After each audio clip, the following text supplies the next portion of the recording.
पति, पत्नी और नौकरानी। शीतल और अभिमन्यु की शादी को 5 साल हो चुके थे, लेकिन अभी तक उनका कोई बच्चा नहीं हुआ था। इसकी वजह से शीतल और अभिमन्यु परेशान रहते थे, लेकिन उन दोनों से ज्यादा परेशान थी शीतल की सास, यानी अभिमन्यु की माँ जानकी देवी। जानकी देवी चाहती थी कि जल्दी से जल्दी उनकी गोद में पोता या पोती आ जाए, और इसीलिए वो अपनी बहू शीतल को लेकर एक दिन हॉस्पिटल पहुंची। डॉक्टर मैडम, जरा ठीक से चेक करके बताइए ना। कई बड़े बड़े डॉक्टर को दिखाया है, लेकिन मेरी बहू माँ ही नहीं बन पाती। मैंने शीतल को बहुत अच्छे से चेकअप किया है। देखिए, बात यह है कि शीतल के अंदर माँ बनने की कैपेसिटी नहीं है।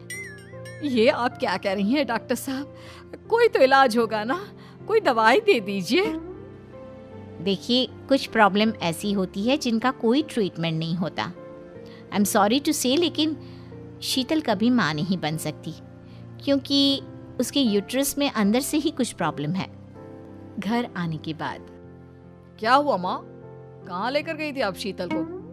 अरे कहाँ लेकर जाती, डॉक्टर मैडम के पास ले गई थी, लेकिन तेरी बीवी तो कभी माँ बन ही नहीं सकती। मम्मी जी, इसमें मेरी क्या गलती? अगर अंदर से कोई प्रॉब्लम है तो उसमें मैं भी कुछ नहीं कर सकती। जानती हूँ, ये बात डॉक्टर के मुंह से सुन चुकी हूँ।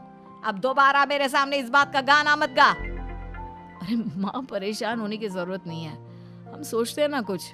अरे क्या सोचेगा तू? जब डॉक्टर कह चुका है कि तेरी बीवी माँ नहीं बन सकती, तो बता क्या सोचेगा तू? कहाँ से लाएगा बच्चा? माँ, ये तो मैं भी नहीं जानता। अभिमन्यु, क्यों ना हम अनाथ आश्रम से एक बच्चा गोद ले आए? क्या फर्क पड़ता है बच्चा हमारा हो या गोद लिया हुआ? हाय, बड़ी बातें बनाने वाली। क्या फर्क पड़ता है? अरे क्यों फर्क नहीं पड़ता? मुझे इस वंश को आगे बढ़ाने के लिए मेरे बेटे का खून चाहिए, किसी दूसरे का नहीं। लेकिन माँ, आप जानती हैं कि ये अब पॉसिबल नहीं है। मैं कुछ नहीं जानती। मैं किसी पराये की औलाद को इस घर में अपना पोता या पोती बन के बढ़ता हुआ नहीं देख सकती। मेरा वंश मेरे बेटे के खून से ही आगे बढ़ेगा। लेकिन मम्मी जी, ऐसा कैसे हो पाएगा? आप अच्छी तरह जानती है ना, मेरा और अभिमन्यु का बच्चा नहीं हो सकता। तो मैं अपने बेटे की दूसरी शादी करवाऊंगी, और अपनी दूसरी बीवी से ये मुझे बच्चा पैदा करके देगा। ये आप क्या कह रही हैं माँ? मैं किसी और से शादी नहीं करने वाला। मेरे रहते हुए आप अभिमन्यु की शादी किसी और से करवाएंगी? मम्मी जी, आप ऐसा कैसे कर सकती हैं? तू बस देखती जा बहू, मैं ऐसा कैसे कर सकती हूँ। कुछ दिनों के बाद, अभिमन्यु, मैंने तेरे लिए लड़की ढूंढ ली है। माँ, मैं आपको कितनी बार समझाऊं, मुझे किसी से शादी नहीं करनी है। पहले मेरी बात सुन। ये जो चमेली है ना, हमारे घर में काम करने आती है, वो तुझसे शादी करने के लिए तैयार है।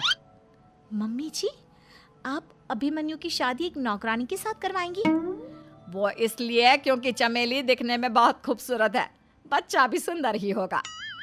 मम्मी जी, लेकिन एक बच्चे के लिए अपने बेटे की शादी नौकरानी के साथ करवाना, क्या ये सही है?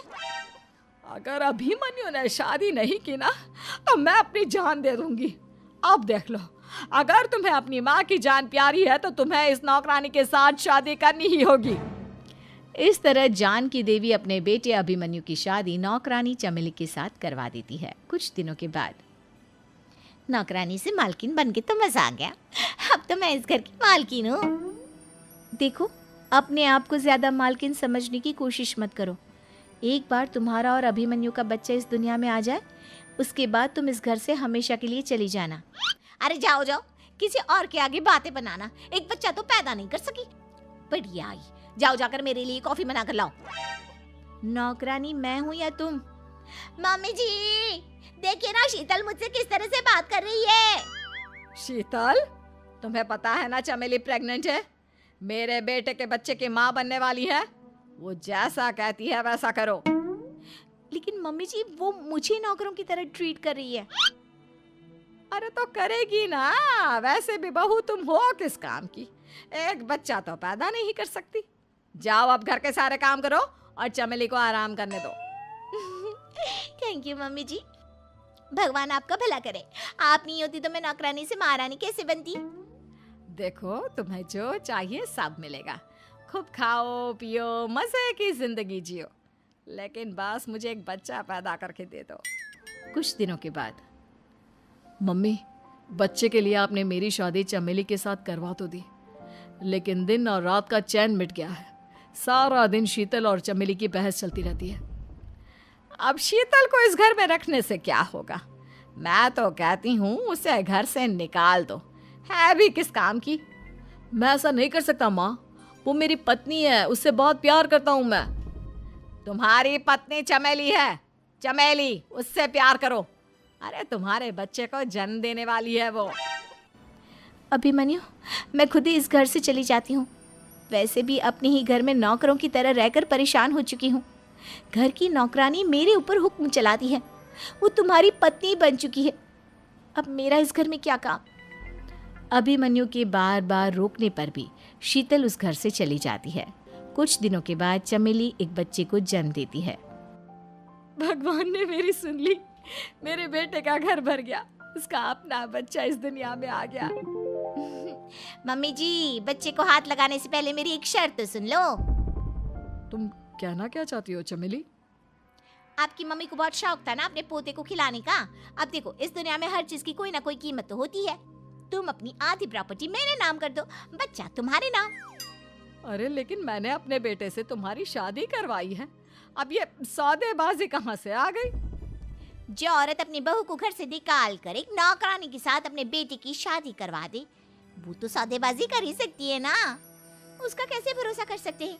मुझे बस आप लोगों की प्रॉपर्टी चाहिए, उसके बाद ही बच्चे को आप हाथ लगा सकते हैं। मैंने कहा था ना मम्मी, आप गलत कर रही हैं। देखिए, उसका नतीजा आपके सामने है। जब शीतल को पता चलता है कि अभिमन्यु और चमेली का बच्चा दुनिया में आ गया है, तो वो अपने घर पहुंचती है। अभिमन्यु, कहाँ है आपका बच्चा? क्या मैं उसे देख सकती हूँ? कुछ भी मत पूछो शीतल, माँ की हुई एक गलती हम लोगों पर भारी पड़ रही है। वो नौकरानी अपनी औकात पर आ गई है और अब हमसे अपनी आधी प्रॉपर्टी मांग रही है, वो भी बच्चे के बदले में। एक बात कहूँ अभिमन्यु, आप उससे कुछ भी देने से मना कर दो। अरे कैसी बात कर रही हो? मेरे बेटे की औलाद है उसके पास, ऐसे कैसे मना कर दे? मम्मी जी, वो अभिमन्यु का बच्चा नहीं है, वो चमेली और उसके बॉयफ्रेंड का बच्चा है। ये तुम क्या कह रही हो शीतल? ये देखिए वीडियो, चमेली और उसका बॉयफ्रेंड आपस में बातें कर रहे हैं कि उन दोनों ने मिलकर आपको बेवकूफ़ बनाया है और अब इस बच्चे के बदले आपसे प्रॉपर्टी भी हड़प लेंगे। हे भगवान, ये मुझसे क्या हो गया? ना तो बच्चा मिला और अपने बेटे की नौकरानी के साथ शादी करवा दी सो अलग। अब क्या होगा? मुझे माफ़ कर दो शीतल, मेरी वजह से तुम्हें बहुत तकलीफ हुई है। अभिमन्यु, मैंने कहा ना, उस नौकरानी को उसके बच्चे सहित इस घर से बाहर निकाल दो। लगता है मेरे अभिमन्यु का बाप बनने का सपना अधूरा ही रह जाएगा। अभिमन्यु, अपनी मम्मी से कहो कि परेशान ना हो। आपको याद है एक बार हम एक IVF सेंटर गए थे, मैंने फिर से वहाँ जाकर बात की थी और आपको पता है इस बार मैं प्रेग्नेंट हूँ, क्योंकि हमने वहाँ पर प्रोसीजर करवाया था जिसकी वजह से मैं प्रेग्नेंट हो गई थी और इस बात का पता मुझे बस कुछ महीने पहले ही लगा है। हमारा बच्चा इस दुनिया में आने वाला है अभिमन्यु। मुझे माफ कर दो शीतल बहू, मुझसे बहुत बड़ी गलती हो गई। कोई बात नहीं माँ, लेकिन अब हमें उस धोखेबाज नौकरानी को इस घर से बाहर निकालना है और इस घर की मालकिन को वापस घर लाना है, वो भी अपने बच्चे के साथ।